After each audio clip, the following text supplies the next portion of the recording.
Thanks very much, everybody, for attending. We're going to start the meeting. And the first item on the agenda is notice of recording stroke webcast. Can I remind everybody to note that this meeting will be webcast for live or subsequent broadcast via the Council's meeting YouTube site, and that members of the press stroke public may record and take photographs except where there are confidential or exempt items. Okay. The next item is apologies. Have we got any apologies? Thank you. I'm Paul Langford, Strategic Director for City Housing. I'm here in his place.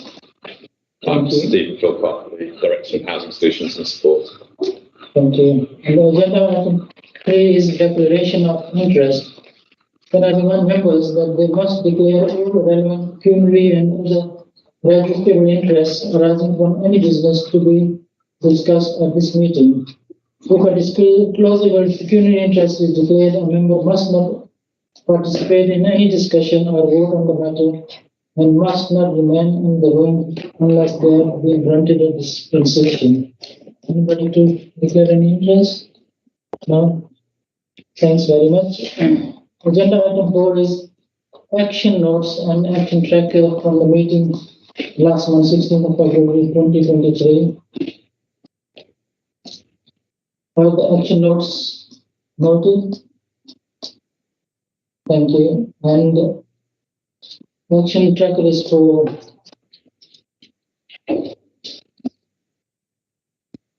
noting, and action notes is for green, and action tracker is for noting. Sorry.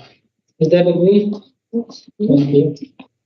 And next item on the agenda is number 5, words improving standards. And the number 8, feedback from members on recent visits to ward properties. And we had 2 visits last week or the week before, on Wednesday and Thursday. And those members who attended those inspections, is there any feedback? And does anybody want to say anything about those visits? Yes, Chair. Yeah, obviously the ones that we saw on the site that yourself and Councillor Harlan and colleague here visited, I would say the one that just become void was, it was in an elderly sheltered accommodation flat, which it needs a bit of care and attention, but nothing too much. The one that was fit for let was absolutely spotless. But I put that down to the previous tenant more than anything else. They'd obviously looked after it. However, you might recall that we did have an offer to go to another property that had just become void, and I don't think anybody else could make it except myself. And to be perfectly honest, it was horrendous. To give you a brief outline, every single electricity plug socket, every light switch, every ceiling rose had been removed, hanging wires out the walls, loose floorboards and missing floorboards, stairs that you probably wouldn't want to walk on, decor that was questionable, and I would say that at best. It stank of dog wee. And it was a complete and utter mess, shambles. It had a lift put in it, not a stair lift, but an actual lift that went up through the floor, which is fine. It didn't look as if it had been that long in, but compared with the rest of the house anyway. But when that lift was down, it stopped access to the back door. So guess where most of the dog smell was? At the back door. There are a couple of questions that I would say on that one. As a council, there's a number of failings. One is obviously in tenancy management, because that house didn't get into that state overnight. So I dread to think when it was last visited by a Birmingham City Council officer. The other one is, I think we've obviously failed the tenant. Because where was the duty of care? Where were we about when this person was doing that to one of our houses? Completely and utterly unacceptable. We've got thousands of people sitting, waiting on a council house. To have one should be a privilege. That was just a disaster zone. I did ask the officer for a report on how much it would cost to put that house right. So I can't wait to see that. But I am not joking. It was an embarrassment. It was a disaster. Can I ask the officer to respond and then Mr. Harmer? Yeah, so I'm aware of the property and some of the background in relation to that. So, I'm not going to sit here and defend the standards of that councillor. I think we've got to ensure that we are going back out and being proactive around our visiting programme that we've previously had. And that is something that we are looking to do as part of the new target operating model going forward. COVID and around our approach to being back out on the estate, obviously we've now reintroduced people going back out, we've reintroduced people going back into the blocks, and we do need to get a much more robust housing management offer back out to our tenants, and there isn't a question about that. In that particular case, the individual had not been living there for a while, and we were going through the eviction process. So that has resulted in there were obviously issues within the property that needed to have been rectified, and a proactive approach to visiting would have resolved that. And that is the solution. That is the answer. We've got to get back into our homes. As I said, we have relaunched that. We are working towards that, but we have got to improve our response to that. I don't get how I'd respond to that. Is that we expect the contractors, if I'm right, correct me if I'm wrong, but we expect the contractors to go in and do work as if it was their own house. Yeah. Well, it's about time the city council looked at its assets as if they were their own house as well. Yeah. Because they are not. Yeah, and we are developing our robust response to that. We're looking at our target operating model within housing management and how we are currently delivering our housing management tenancy offer. And we are really pushing to ensure that officers, have that approach to ensure that we get out and manage our assets effectively. That is something that we want to do. Currently, what we're delivering isn't good enough. And, I'll sit here and have a transparent conversation about that, because we need to get better and we need to robustly utilise opportunities to go out and visit our tenants. We've got the gas forced entry. That had a gas forced entry in 2022. So we've been into that property and contractors have been into that property. So there was an opportunity at that point to have had an intervention between housing management. We visited that property in 2022, September. And again, there are some questions around how we have walked away from that and how that hasn't been picked up. Now, that was through intervention because the tenant had deceased.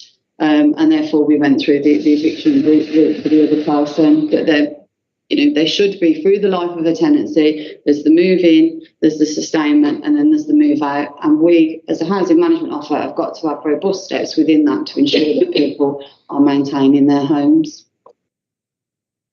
Thanks, lovely. Councillor Harmer? Yeah, just to pick up on the point about visits, I went on the walkabout with the Lakewood Green HLB this morning. We went around Lakefield Close, which is sort of designed as a sheltered area.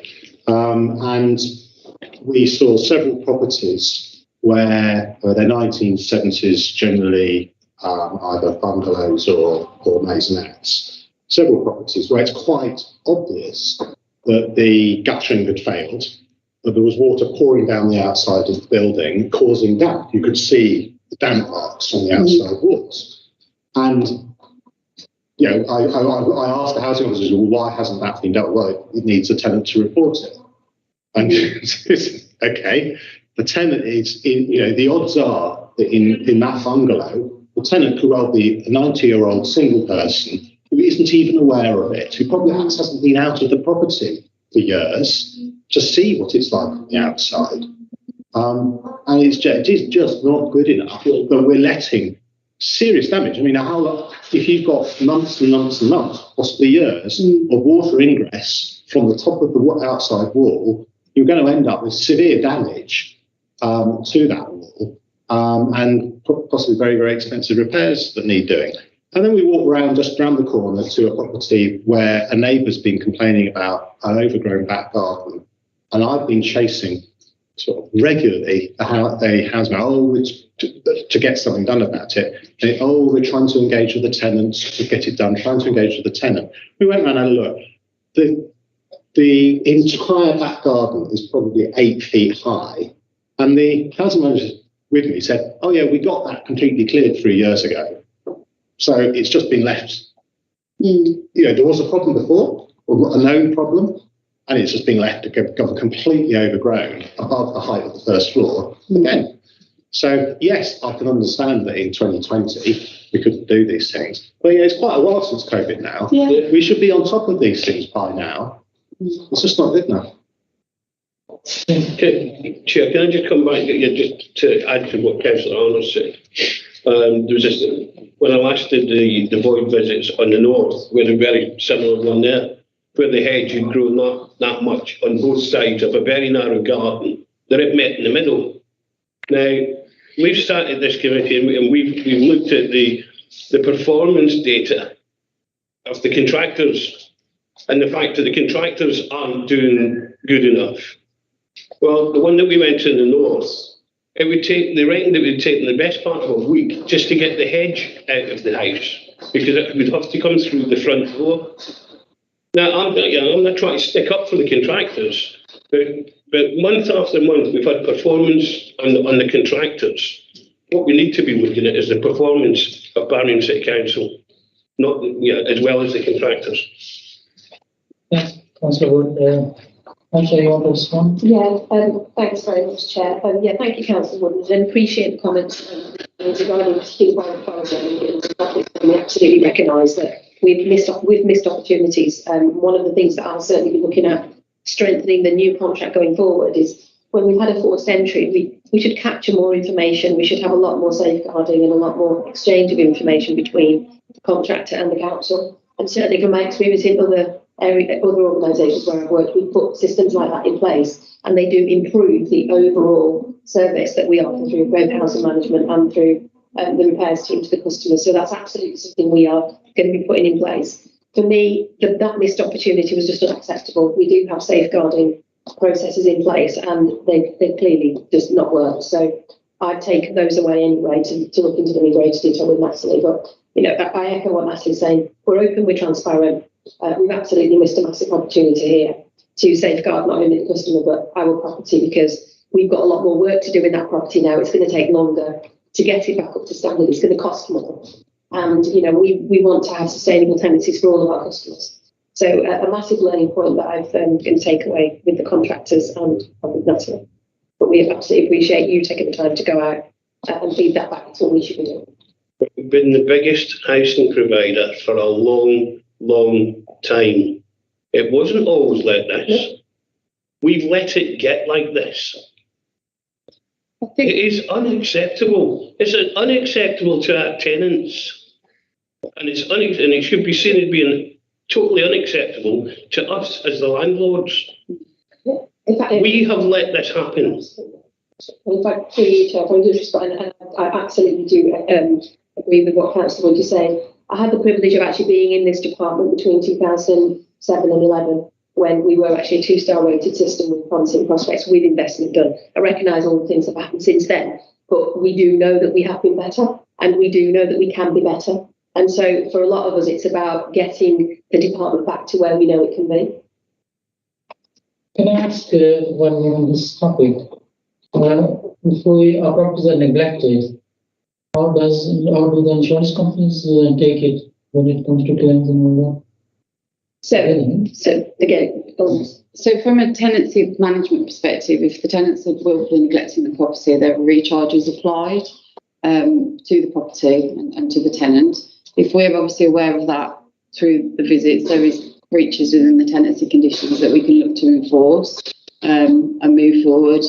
There's opportunities within the allocation policy to exclude people from potentially transferring that we are exploring and looking to do at the moment. Because I visited Dudley recently, and Dudley take that approach. If somebody's damaged their property or their property's in a position, they will exclude them from transfers, in an attempt to encourage, obviously, people to do that. So we would take, as I said, we'd take action from a housing management perspective. I think where we do need to get to, and we're all aware of that, and that's why we are looking at our target operating model and how we are currently set up with 60,000 tenancies, so that we can robustly manage them, so that we can do the proactive visits, and we've got an officer that is responsible, that is, they know their patch, they know their people, and there's one sole response, and that's the position we want to get back to. Thank you. Councillor Goodwin? Yeah, I think listening to this, and I'm sorry I couldn't come to the visits to the voids, because I would be really, really interested to see at least this void, which is in such disrepair. If there was a lift in there, it says to me that there would have been some form of occupational health intervention and social services intervention. So whilst you can't defend the indefensible in all of this, but surely there's got to be a multi-agency approach as well, because if social services had been into this house and seen this property and visited this tenant of ours and seen the disrepair, surely somewhere along the line, somebody should have said and internally to us all and said, we've got a problem here, we need to pick this up. Somebody somewhere has picked the phone up and said, we've got a problem with this property. So what has happened, from what I can see, is somebody's installed the lift and left.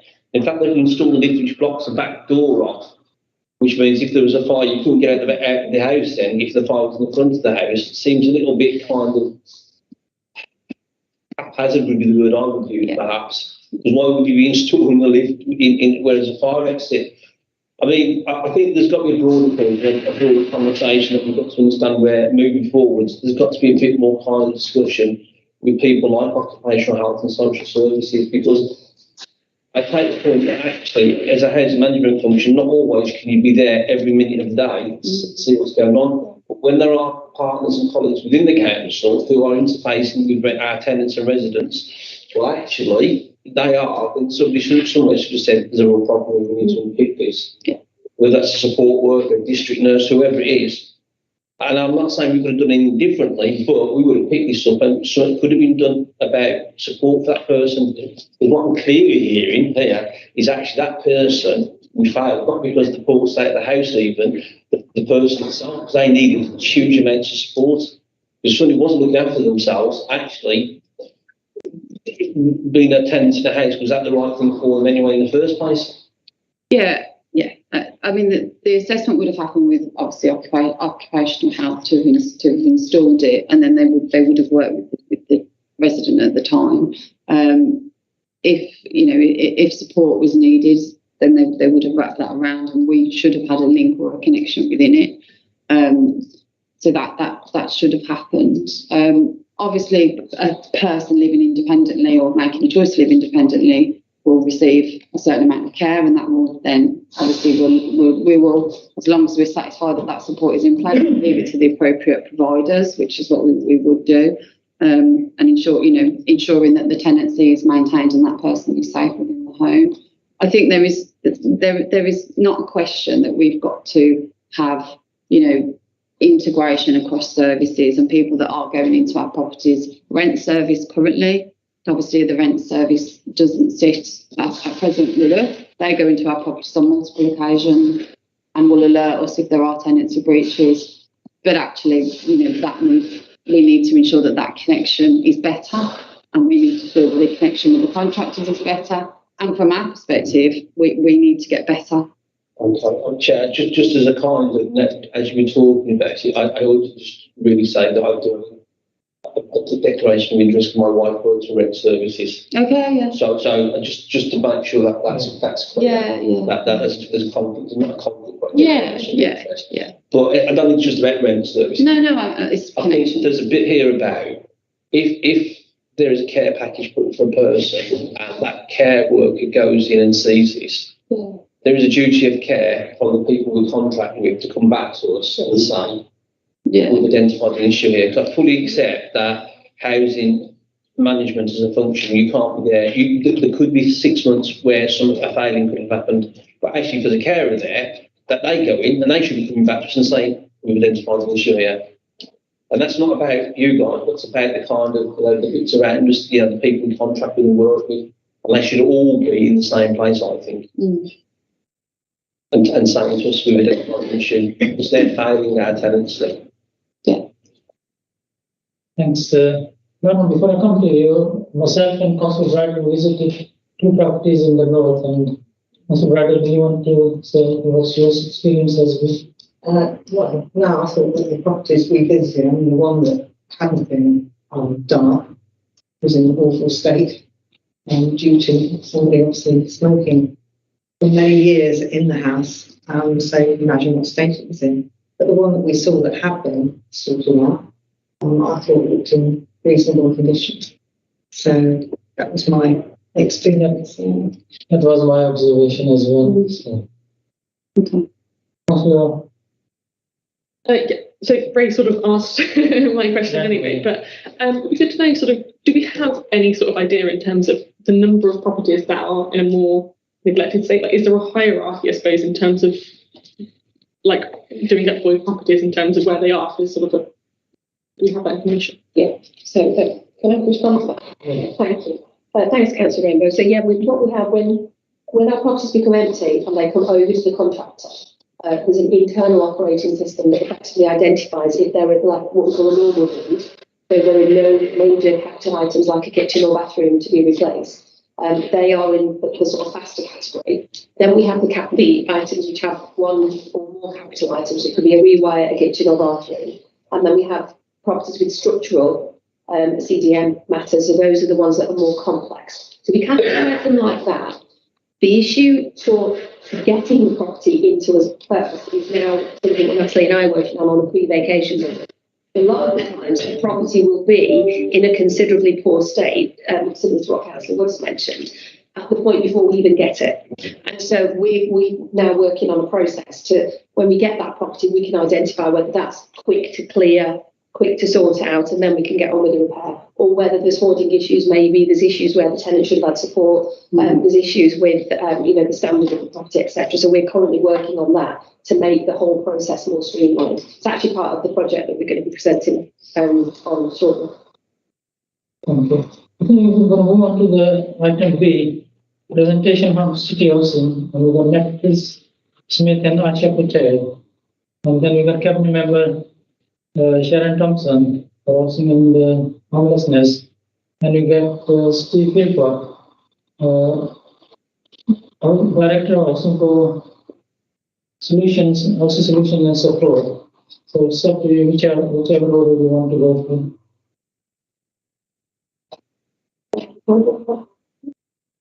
Yeah, so this is just an overview in response to the questions that were put forward from overview and scrutiny.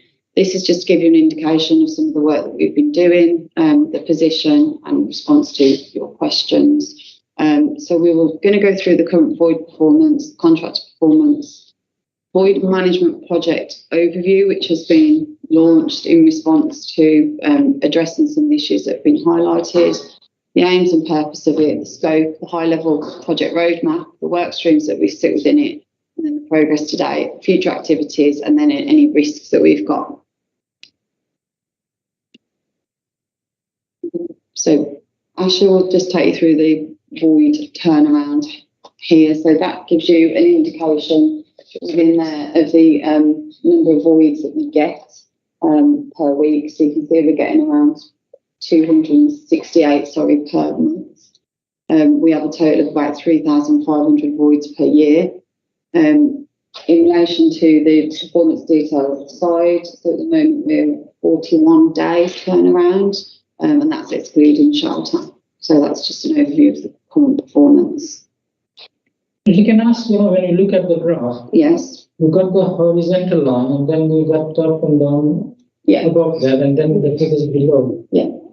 What are the figures above? So the horizontal line is the average, so that's the mean, that's like a median. The figures that are moving up and down is dependent on the month.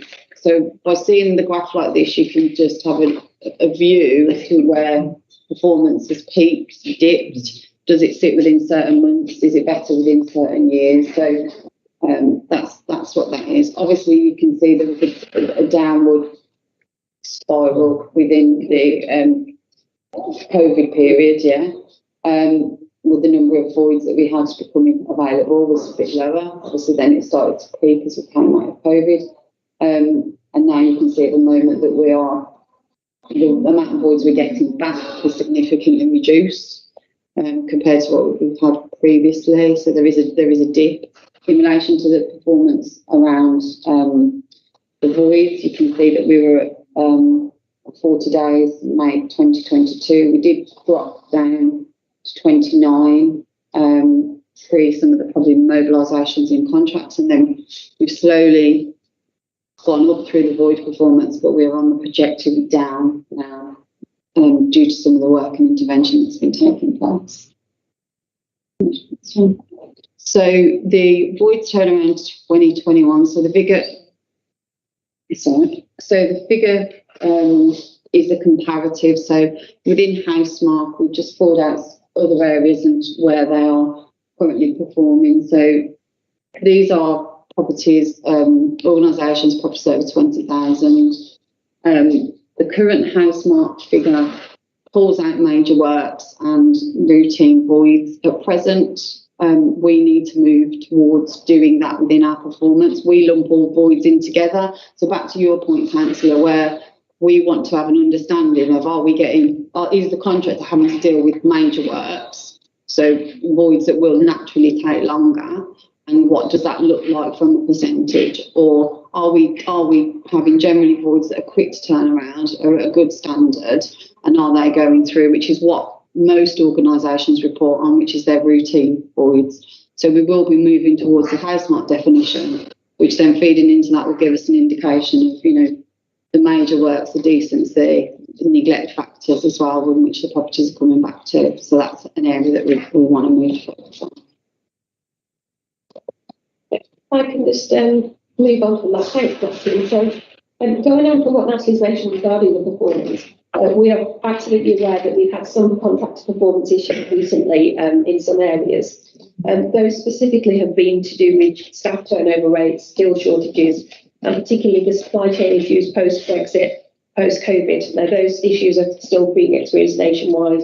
They're affecting quite a lot of the supply chain out there. We're not immune to those impacts. What we do need to do is get back to addressing those and putting mitigation actions in place.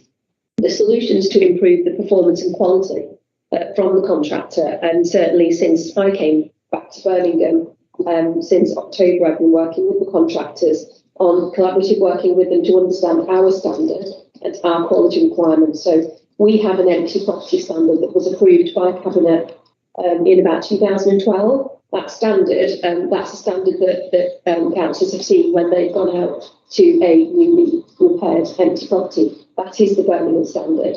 We've had some issues where some of the contractors are not understanding what works they need to do to get to that standard. So with them, taken them through all that and inspected the properties with them to make sure that they understand exactly what to expect. We suffered through COVID where a lot of visits didn't take place. Properties were still getting turned around. And in all honesty, there wasn't that level of scrutiny in terms of the standard. So, we've absolutely put our hands up to that. And that's why we've reinforced the standard and said, no, this is the only way we're going to accept that property as being fit for let. We've implemented a 100% inspection rate with every single property that is returned back from contractors is inspected by one of my contract works officers in my team. So that's Birmingham City Council inspection, not a contractor inspection. We've undertaken supply chain training. So all of the main contractors have their individual subcontractors. So we've met with those individually and taken them through the void standard and on-site collaboration training to again show them what good looks like. I think I'm probably being a bit positive, Councillor Bridle, and when you went to a couple of properties and said, the repair standard was relatively good in terms of the end property. So we want to try and make sure that is what we sustain going forward. And integrated working internally to improve comms, that's part of the work that Natalie and I and the wider team are doing. More importantly, to improve the outcomes that we've got for our customers. Move on to the next one. So the next graph shows the days with the contractors. So you can see the average was 22 days on the graph on the left-hand side. We've gone around 23 days at the start of March 22 of last year, down to 14, back up to 23. You can see the significant dips and troughs as a result of the problems that we've had with the supply chain, and in particular the performance with contractor in some areas. The rise in performance from 19 days to 29 days was fundamentally the major issues that have been experienced in the City Council that I myself have reported here, and you have quite rightly challenged me in the last 3 or 4 months. What we are finding now certainly is the dip in the last 1 month from 29 days to 17 shows that the interventions that we've done are having a positive impact, and we are now on a more positive direction of travel. And that is just reflected in the FitForLet graph again on the right-hand side. Thank you.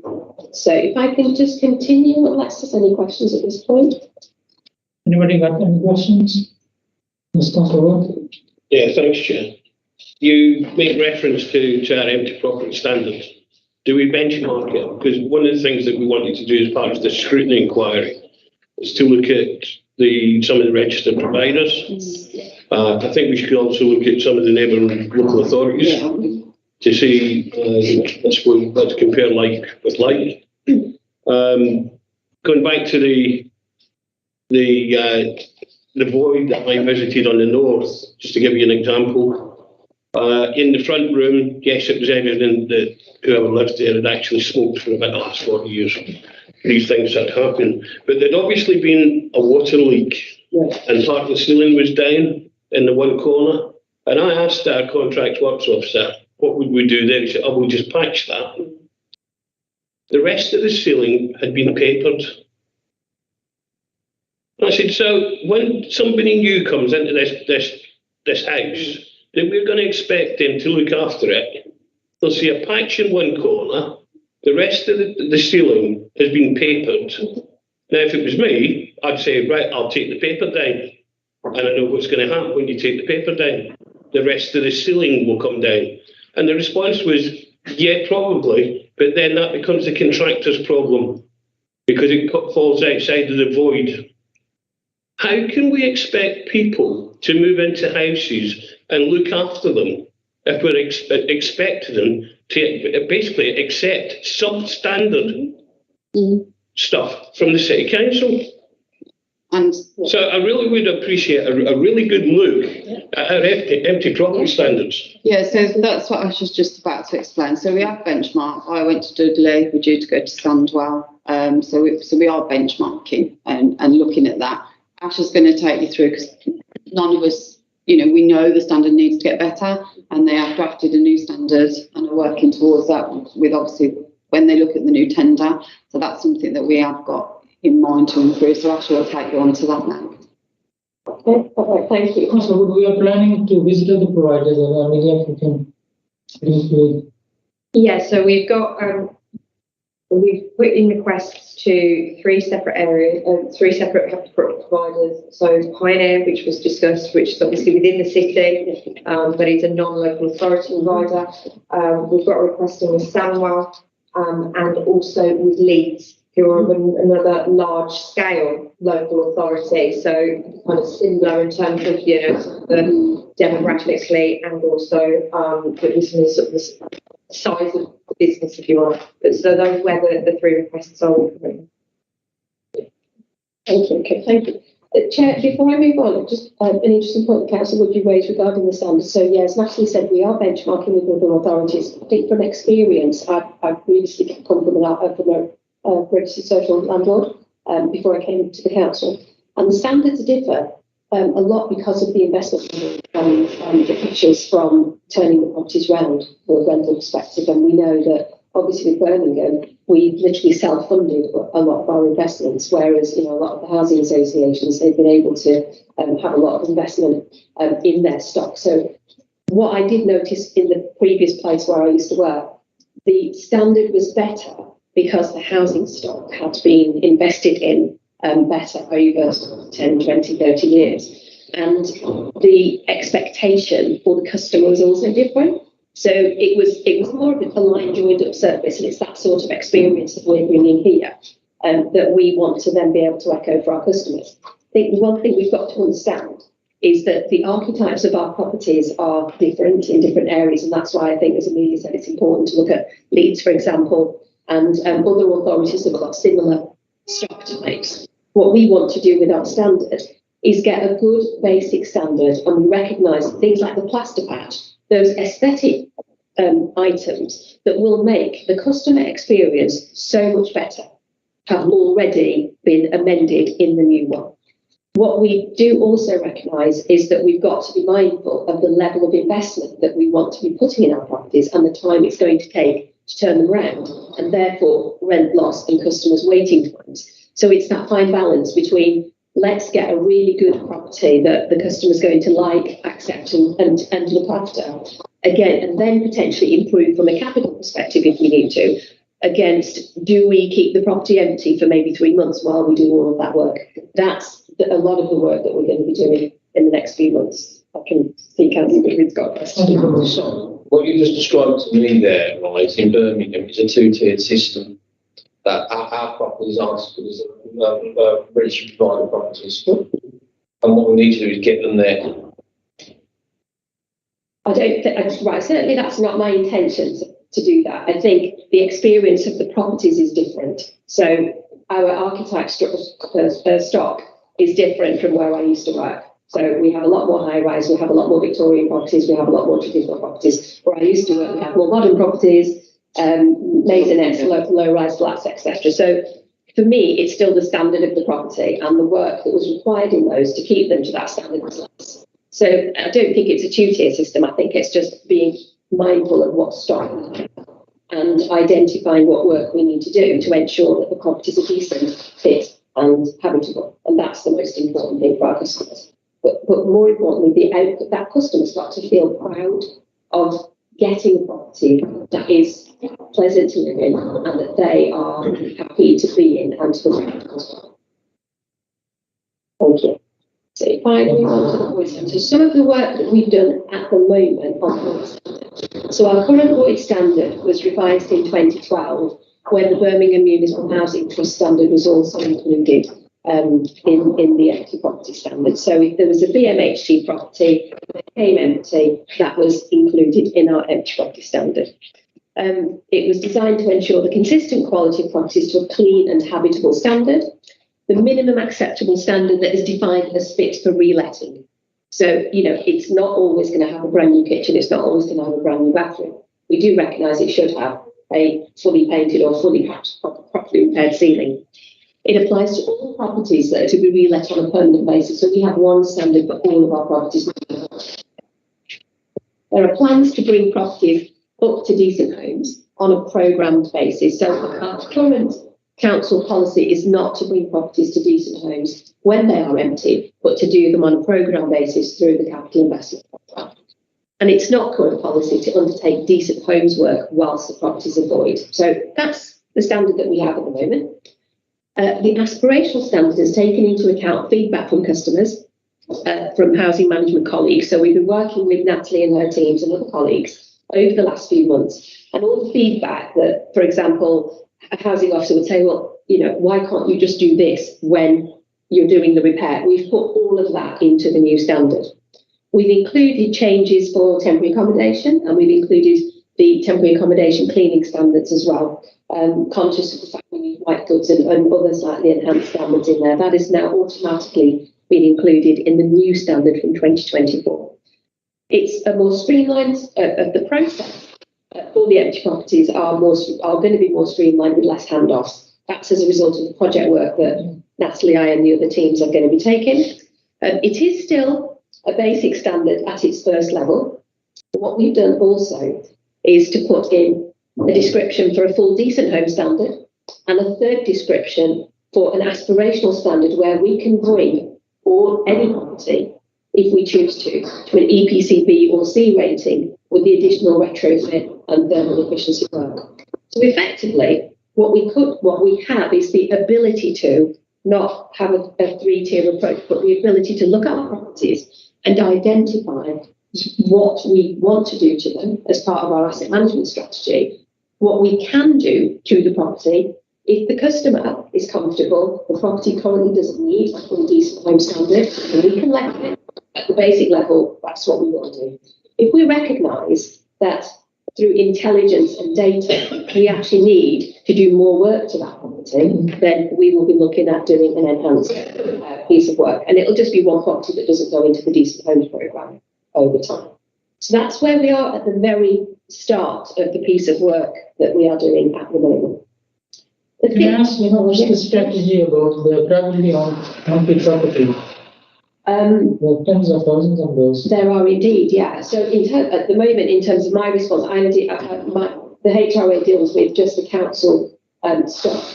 Certainly, I think it's very important that we align with our private rented sector colleagues to make sure that we are looking at how we can offer added learning and cross-working for those standards. I must admit, it's not my area of expertise.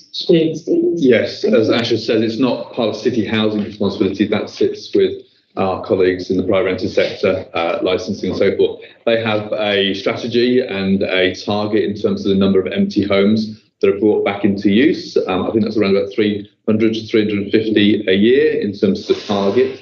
And there's investment there available. And clearly one of the things we want to see is if there's work being done to bring a empty or derelict or otherwise not used property back into use, then who's going to move into it? And so obviously we're keen to see opportunities in terms of access if we're investing time and energy or money into those sort of situations. So we're working closely with them on that front.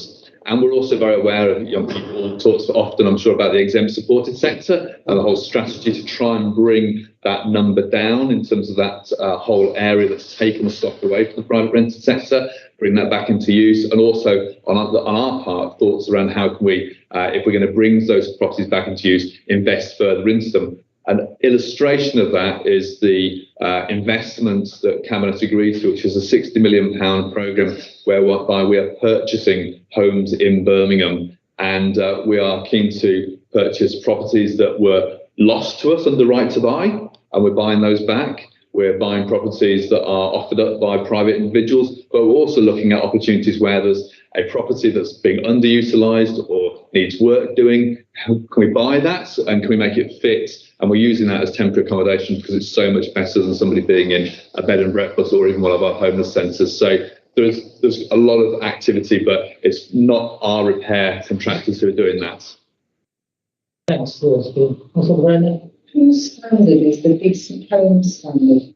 Whose standard are we talking about? There used to be, remember, a Labour government Decent Homes standard that councils were required to achieve. What's the position now?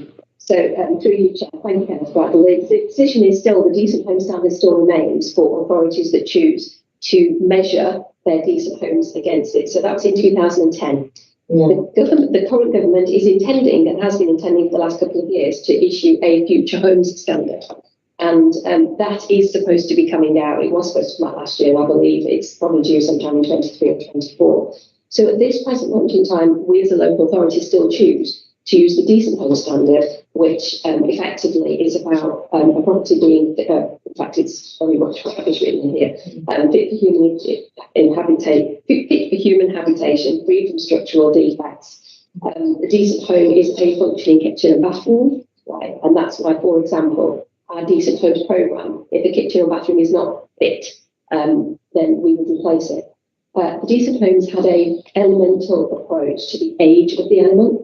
So there was guidance to say a bathroom is valid for 35 years, a kitchen is 20 years, a roof is 50 years, etc. But there's no requirement to No. achieve that anymore. No, It's been dropped. it's dropped. It's just good practice if we choose to continue to try and look at that.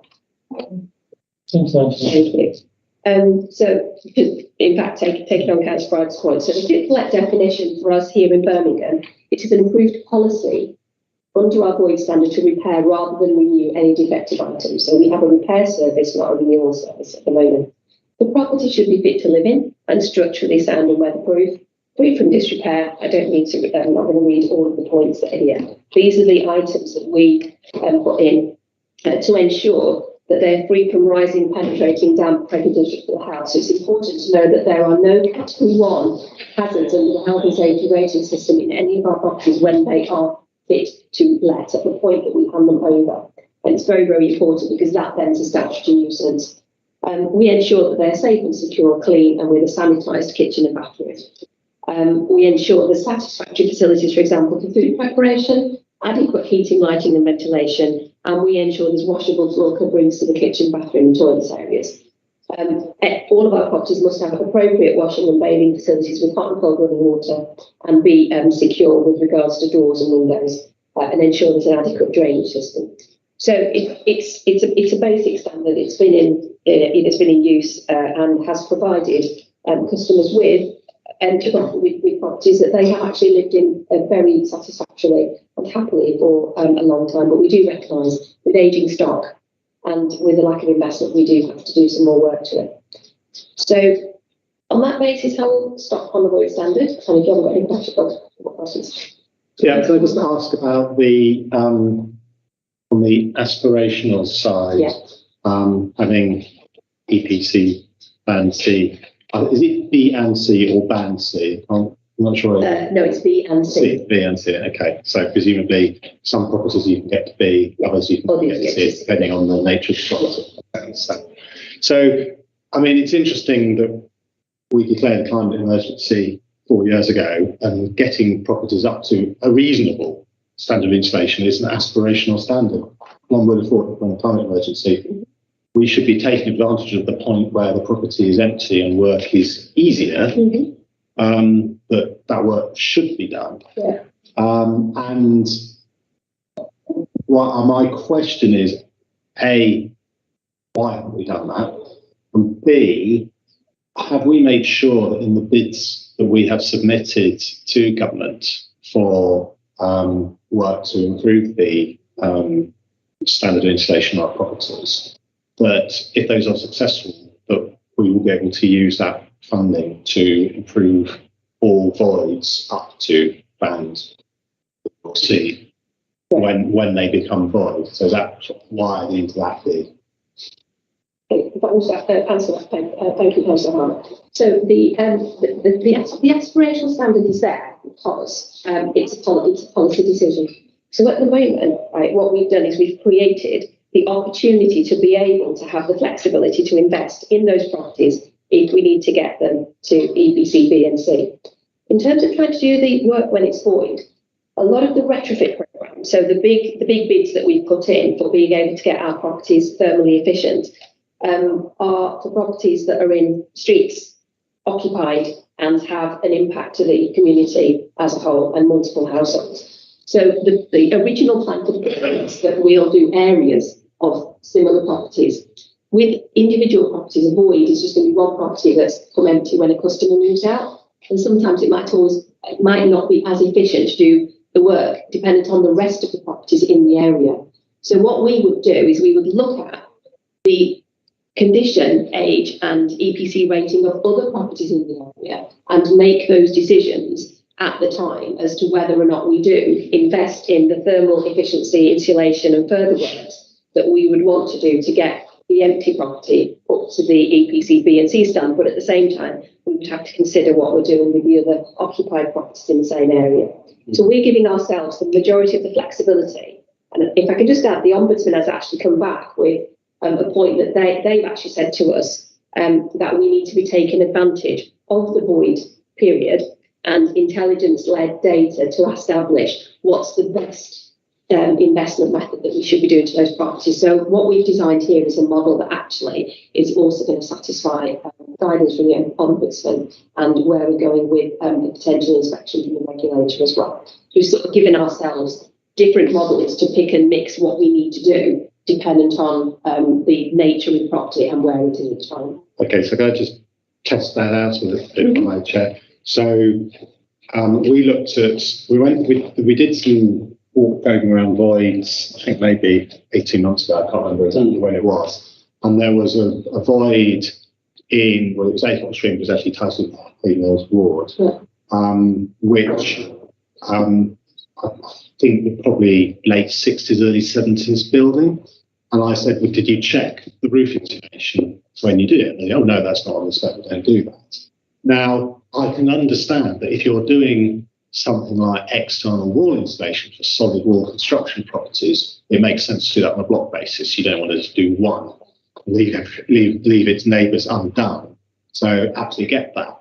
But there are elements of getting to a band B or C which aren't dependent on the neighbouring properties, like having the loft insulation, like having properly insulated windows, because we've still got some single glazed UPVC windows in our stock. So can I just check that we will do them and not area dependent? And it's only the things that make sense to do on a sort of larger scale that would be help out. Yeah, absolutely. And you're absolutely right. It is about where the property is and what else we need to do in the area. The other thing it has to match in is our longer-term asset management plan, because, for example, I would love to get all of my 3,500 properties up to an EPC B or C standard next year. But that will take a significant chunk out of the HRA, which obviously is ring-fenced and has to fund all of the repairs service as well. So a lot of it is about making sure, again, we balance the revenue bit with the capital bit and ensure that what we're doing is getting the best value for money out of the whole cash envelope in terms of our capital monies, as well as our general void money. Traditionally, from what I understand, a lot of authorities and housing associations, it's always been cost prohibitive, which is why, they said, well, it's going to cost us too much next year and the year after and the year after, so we're going to have to put it into a long-term programme. What we will do is when we get the costings from all of the standards, we will be able to model those into the asset management strategy and into the business plan to see which is the best way of being able to progress and take the individual property and customers' needs into account. That was my point about the bid, because the bid provides the funding to enable you to do that. Yes, it does. We've got a lot of addresses already earmarked from the bid perspective in terms of where that investment has already been identified, a lot of which are tenanted properties and not just empty properties. Thanks, Aisha. Thank you. Thank you so much for your questions. Yeah, so this just give you an overview of the voids project and programme that we've been delivering. So we've set up, the aim of the project is to improve the quality and standards and to identify areas of efficiencies and enhance ways of working for customers, void management staff and other related stakeholders. So we've set up a project delivery group to review processes and the customer journey that have not been reviewed for a number of years, identify the opportunity to reduce voids and to ensure we've got an integrated offer, analysing trends and gaps, developing an agile offer, increase HRA revenue by improving void turnarounds, and to include recommendations from, we've done some root and branch review, service review, and we've done some customer service programme review, which talks about the customer journey, and also to ensure that we've got alignment with the corporate strategy. Sorry. Okay. The anticipated benefits that we're looking at is key thing to improve the customer journey experience and to ensure that we're delivering the right information at the right time. Reduce void turnaround, set and manage realistic customer expectations, capture data to analyse trends, contribute to service change, create efficiencies within the process, optimising effective communication across all the services, as a point that you raised, Councillor, and again, improving the void standards and ensure that we've got value for money. So those are some of the benefits that we want to ensure that comes through this work stream and the activities that we've produced. So this is the high level project roadmap. So The project team has been set up. The enhanced void standard has been approved. We're currently in the process of mapping all the as-is processes, and that's from a customer perspective as well, and also from a staffing point of view. We're looking at an option paper to consider around any tenancy start date. So at the moment, we only start a tenancy on a Monday. Whether you get your keys on a Tuesday, Wednesday, Thursday, we start on a Monday. So we've got a potential loss and an inflexibility potentially from a customer if they want. We give them the keys earlier, but just around that revenue. The other option is that we'll work up the IT recommendations, any developments in April, June 23. We will commence implementation new ways of working. That will be mainly around IT process changes. We'll look to go live, and then we'll continue to embed and monitor new ways of working in March 24. And the project will end in April, June 24. I'll just take you through some of the work streams so you just get an indication. So the current service offer at the moment is split across 3 teams. The pre-vacation visits that you're aware of at present sit independently from contractors at the moment. We are working towards that, but it isn't an integrated pre-vacation at the moment. It's solely housing management focusing on housing tenants. There's a lack of digitalisation and agile solutions. There's inability for the customers to be able to self-serve. There's a limited proactive management throughout the life of the tenancy, back to your point, Councillor, and the customer satisfaction is not captured when we let the properties, which is a key area we want to improve on, and information for customers on expectations is not clear, so we want to ensure that they know what the standard is to expect and actually what they're going to receive. So what we aspire to be moving for is one consistent void team across all functions, an agile IT solution, increased online capability for customers so that they've got that ability, a robust housing management offer, linking back to the new target operating model that I mentioned previously, satisfaction to be captured and data to be utilised. The 28-day notice period really utilised, the pre-vacation work expanded, and we've tried to do that already now. We've moved that into an earlier phase. Improved information to be available, and as I said, the new void standard. So this is just some of the work streams. So in the project, we've got areas of focus because it's quite a big project piece, as you can imagine. I'll take you through just a quick overview. So the one work stream is the operational design. So just to review the end-to-end and update any processes, procedures, functional areas that impact on management.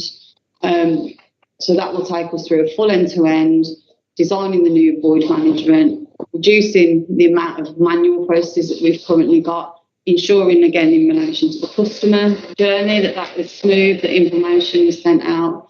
The next bit we're looking at is voids digital development. So voids management, in a sense, at a point is an automated process. It's a flow of activity. What we want to ensure is that we've got appropriate ability to ensure that IT is pushing information out and that it is automated, that forms are easy, they're quick, and they can give us the right information in which we can be insightful and data-led.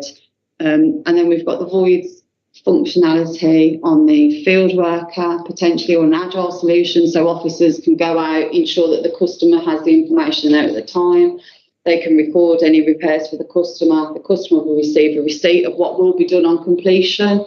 They'll be aware of what gardens they are due to have, what maintenance, and all the rest of it. So it's good for you.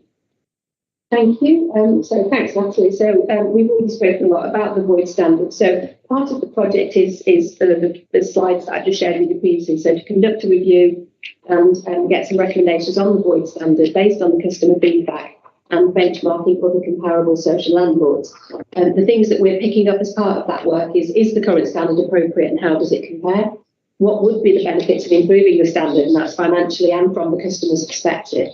What's the impact of raising the void standard? So again, modelling, if we made the properties decent at that point, what would we save in capital investment going forward against how much rent, for example, we would lose over the longer time it takes to turn the property around? So there's lots of modelling to do on that. The timing of making that change which would potentially impact on our existing contracts, and the plan is to make the change in the contract of 2024, and the production of a fully costed void standard with recommendations for change. So I've mentioned those 3 standards that we're currently working on.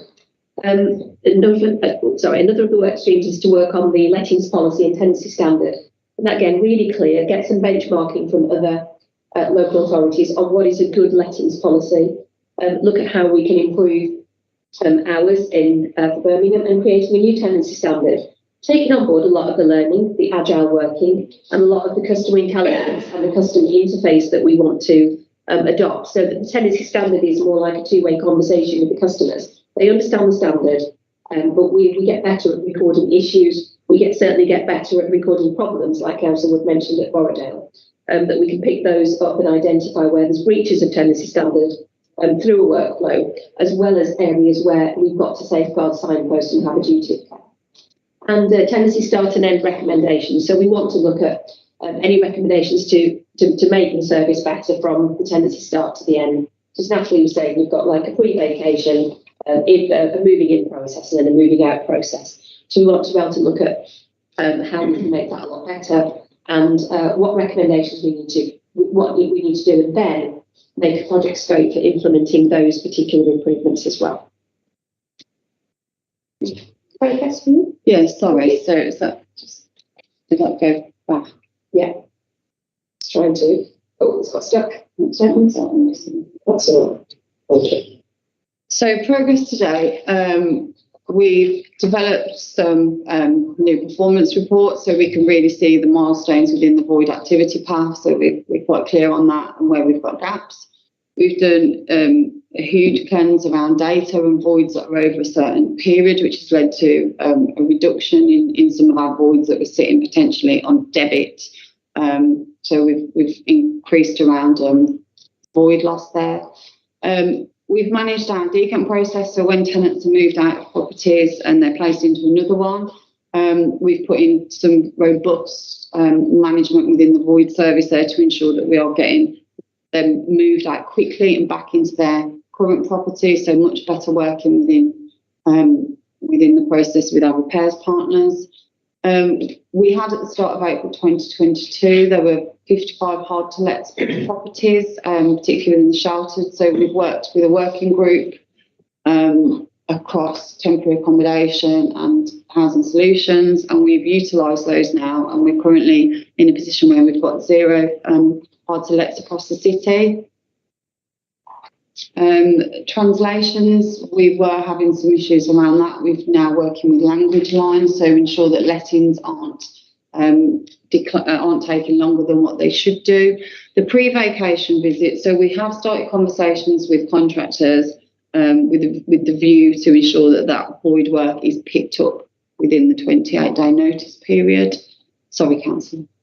Yeah, this point about having no hard-to-lets and sheltered, which on the surface sounds great, but it just rings alarm bells with me, because in the sheltered accommodation in my ward, there are massive problems with antisocial behaviour caused by inappropriate people being put into schemes that just weren't designed for people with those sorts of issues.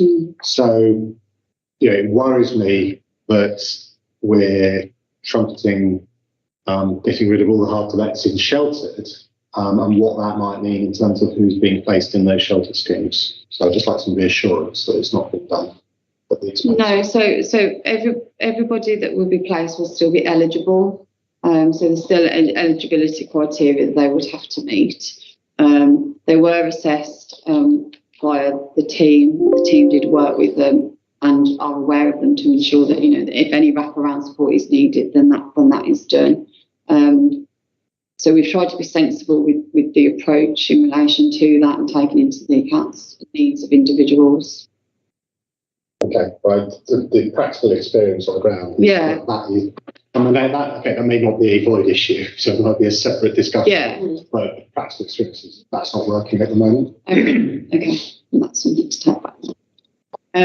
So in relation to the pre-vacation visits, as I said, we've started conversations now with contractors. We have about to start recruitment on 3 additional officers for the city to ensure that they will be working with the contractors. We will be utilising the notice period within the 28 days to ensure things like boilers, electricals tests are done and notified within that period, asbestos checks.